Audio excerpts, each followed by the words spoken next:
ननद और भाभी की लड़ाई। अमित और कविता भाई बहन थे। कविता बड़ी थी, अमित छोटा था।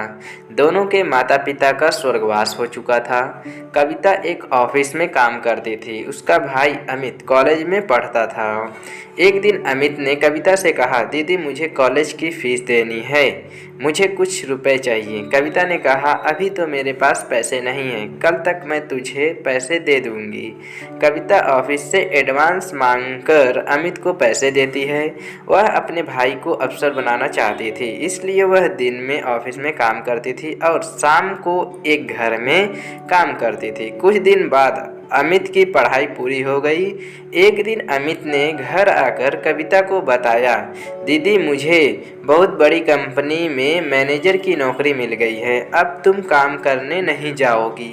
यह कहकर वह जिद करने लगा। हार मानकर कविता मान गई और उसने काम करना छोड़ दिया। अब वह केवल घर संभालती थी। ऐसे ही समय बीत रहा था। एक दिन अमित ने कहा, दीदी मैंने कुछ रुपए जोड़ लिए हैं, अब मैं आपकी शादी करना चाहता हूँ। यह सुनकर कविता ने कहा, नहीं भाई, पहले मैं तेरी शादी करूँगी, जब घर संभालने वाली आ जाएगी तो मैं भी शादी कर लूँगी। कविता ने एक अच्छी सी लड़की देखकर अमित की शादी कर दी। अलका को भाभी के रूप में पाकर कविता बहुत खुश हो रही थी। धीरे धीरे अलका ने पूरा घर संभाल लिया। तीनों बहुत खुशी से रह रहे थे। एक दिन अलका की माँ अलका से मिलने आई। उन्हें कविता शुरू से ही पसंद नहीं थी। मौका पाकर उसने अलका से कहा, तेरी ननद शादी नहीं करना चाहती है, यह तो जीवन भर तेरे पति की कमाई पर ऐश करना चाहती है, तू बहुत सीधी है। यह सुनकर अलका ने कहा, माँ तुम बेकार की बात कर रही हो, अमित इनके लिए लड़का देख रहे हैं, जैसे ही मिल जाएगा शादी हो जाएगी। लेकिन अलका की माँ ने कहा, बेटी तू नहीं समझेगी, यह तेरे को कभी चैन से रहने नहीं देगी। अगले दिन अमित ने कविता से कहा, दीदी मैंने आपके लिए लड़का देखा है, आप कहें तो बात आगे बढ़ाई जाए।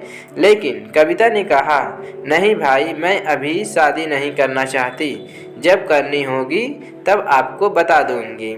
यह सुनकर अमित और अलका को आश्चर्य हुआ। अलका के दिमाग में माँ की बातें गूंजने लगी।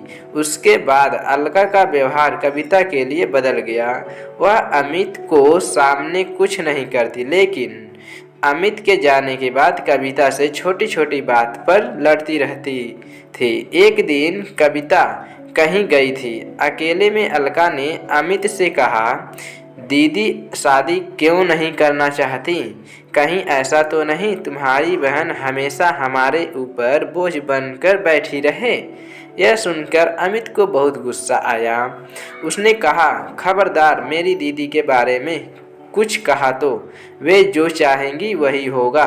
तुम्हें पता है, उन्होंने अपना पूरा जीवन मुझे बड़ा आदमी बनाने में लगा दिया। अलका को समझ आ गया कि अमित उसकी बात कभी नहीं सुनेगा। उसने अपनी ननद को रास्ते से हटाने के लिए एक तरकीब सोची।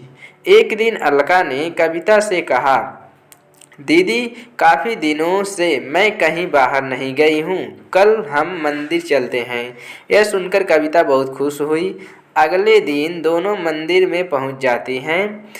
मंदिर में पूजा करने के बाद अलका कविता को प्रसाद देती है। उसने प्रसाद में कुछ मिला रखा था। प्रसाद खाकर कविता बेहोश हो जाती है। अलका उसे छोड़कर घर वापस आ जाती है।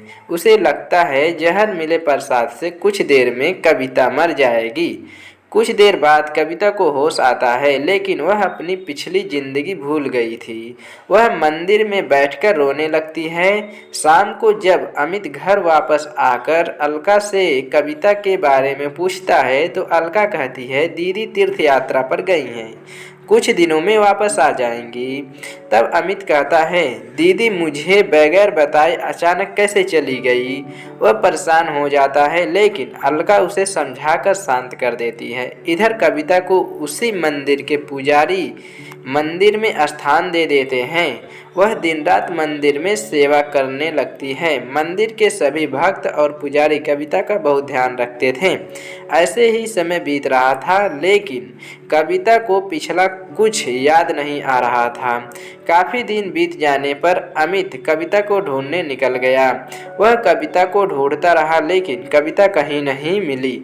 एक दिन वह थक कर उसी मंदिर में एक पेड़ के नीचे बैठा था। तभी वहाँ कविता आई। उसने कहा, भैया, मंदिर में भंडारा शुरू हो रहा है, आप भी बैठकर भोजन कर लीजिए।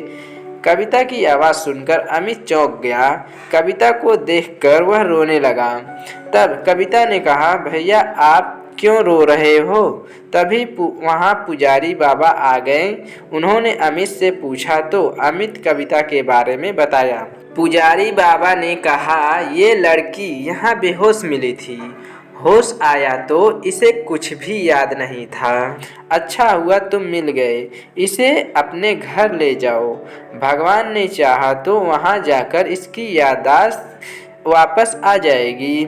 अमित ने कविता को चलने के लिए कहा तो वह रोने लगी और जाने से मना कर दिया, लेकिन अमित जिद कर रहा था। तब कविता ने कहा, भाई, मुझे सब कुछ याद है, लेकिन मैंने जानबूझकर नाटक किया ताकि तुम और भाभी मेरे बिना खुश रह सको। भाभी को मेरा घर में रहना पसंद नहीं, इसलिए अब मैं उस घर में नहीं जाना चाहती।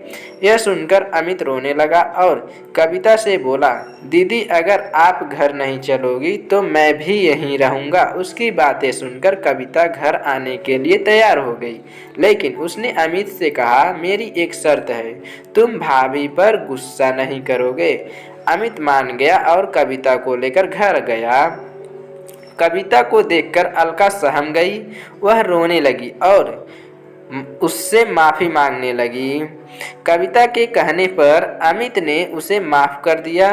कुछ दिन बाद कविता ने शादी कर ली और अपने ससुराल विदा हो गई। इस कहानी का निष्कर्ष आप लोग कमेंट करके बताइए।